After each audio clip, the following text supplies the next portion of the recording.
The endless hardship of work links man's most precious faculties, his physical strength and spiritual powers, in an indissoluble union.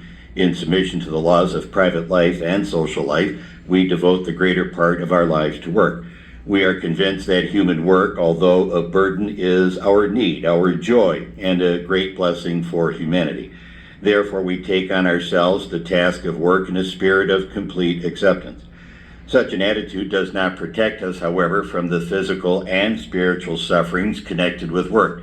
Yet it is possible to diminish them to a considerable degree and to increase the educational meaning of human work, both in the personal and in the social field.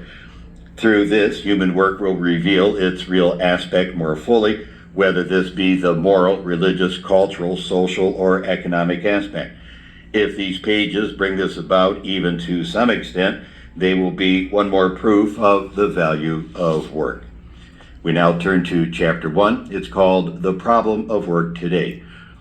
The aim of this collection of thoughts is to introduce the Catholic approach to the role of work in human life.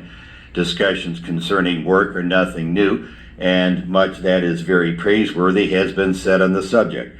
We do not claim to say anything better or even anything new, but the contemporary problem of work is at the very forefront of many important matters, and when we speak of it here, we have to take new tendencies and new needs into consideration.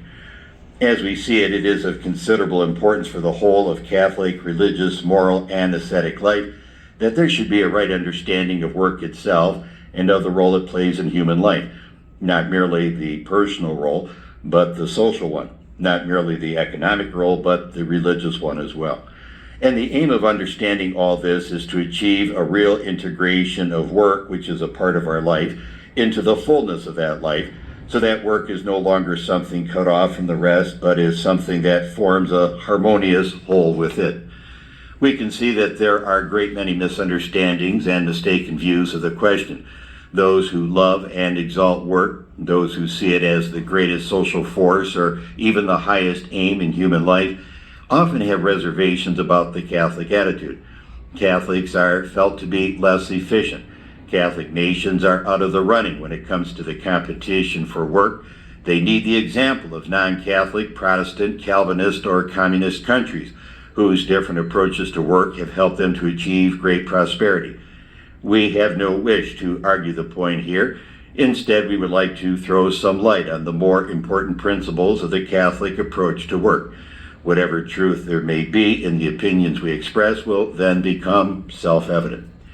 In the Gospel according to St. Matthew, Christ's parable of the laborers who were sent into the vineyard often seems to us somewhat perplexing. A householder comes to a marketplace several times during the day, and when he sees men standing there idly, he asks them, "How is it that you are standing here and have done nothing all the day?"